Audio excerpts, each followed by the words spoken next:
first things first. Marina, how are you? I am quite good. Yeah, I've just had a day off in Amsterdam. Oh, that's good. Yeah. What did you do? Anything in particular? Went for some nice food. This morning I went on a bicycle. Okay. And it was shocking. It was very overwhelming. But I had a nice bike around and that was that. Okay. Yeah. Well, we don't have a lot of time, so I'll jump straight into it. Yeah, go for it. Your previous album, after your previous album, you said you immediately knew what you wanted for the next one. How come? Because I think with Electra Heart I had figured out what I did actually want to do and what music I did want to create and how I wanted to create it, because it was such an intensive experience for me, because I had originally come from a background of completely writing and composing my own music to going into a very almost homogenized American co-writing world, which I was very fascinated in. So I kind of needed a breather and I wanted to write on my own again. I was really, really hungry for that. So that's how I knew that I wanted to do something completely different. Well, your previous record was written in the vein of somebody else. You kind of impersonated somebody else, and you discussed archetypes of female living. And when it came then to Froot, was it more reflective on yourself? Yeah, I mean, it's difficult because with Electra Heart, I would say that the songs on that album were just as honest and open as Froot. But because I was using a character as a foil and as a way to tell a story, I suppose, sometimes it's confusing because for the listener, they think, well, does this mean that the songs are genuine? Does it come from a genuine place because it's a character? But it wasn't that case at all. However, on Froot, I suppose it was a more kind of reflective album because I didn't have that mask of having a character to live it through. So the songs were a lot more immediate and I suppose a lot more direct for the listener. Is that a more difficult thing to do? No, it's easier. Why? Because you're not pretending to be anybody, or you're not. It's not as if you're writing a play, because with Electra it's kind of like writing a musical, whereas with Froot it's very, very effortless and very, I don't know, there aren't any kind of boundaries really, so you're just being yourself. And if you take Electra Heart, when you, let me see how I should phrase it. When what you mentioned before with you writing with a lot of co-producers and going through that whole process, what did you take away from that going into Froot then?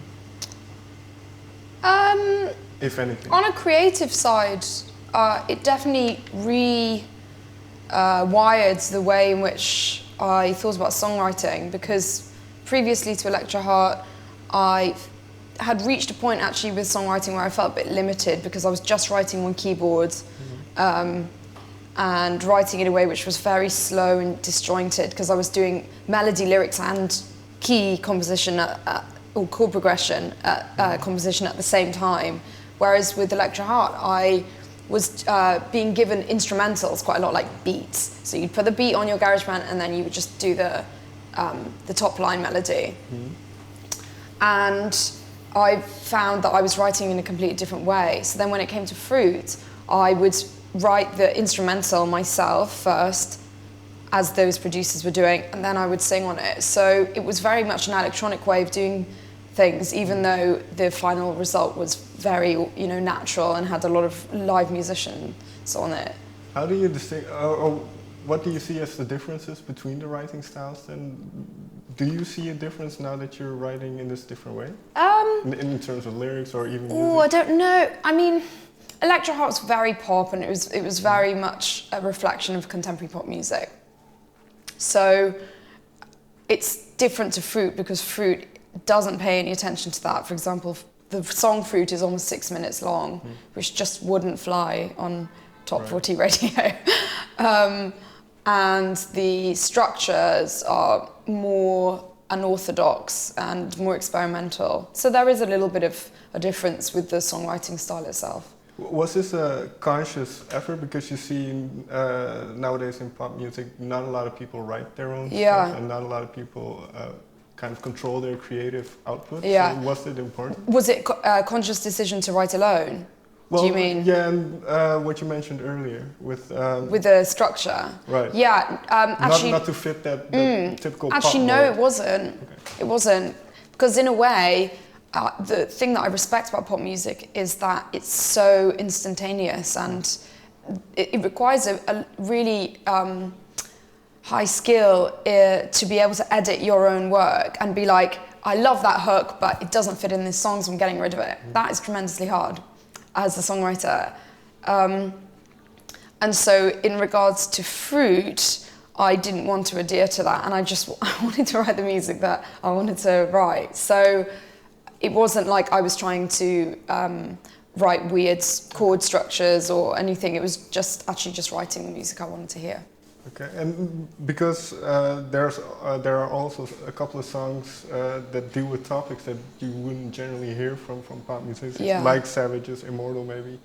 So why these? Well, let's take Savage's. Where did this song come from?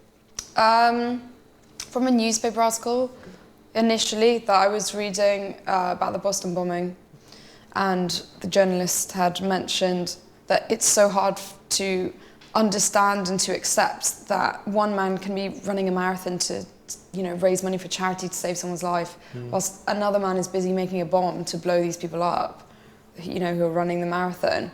And I just thought that perfectly created an image of humanity, in that, there are people, every person has the decision whether they want to be bad or good.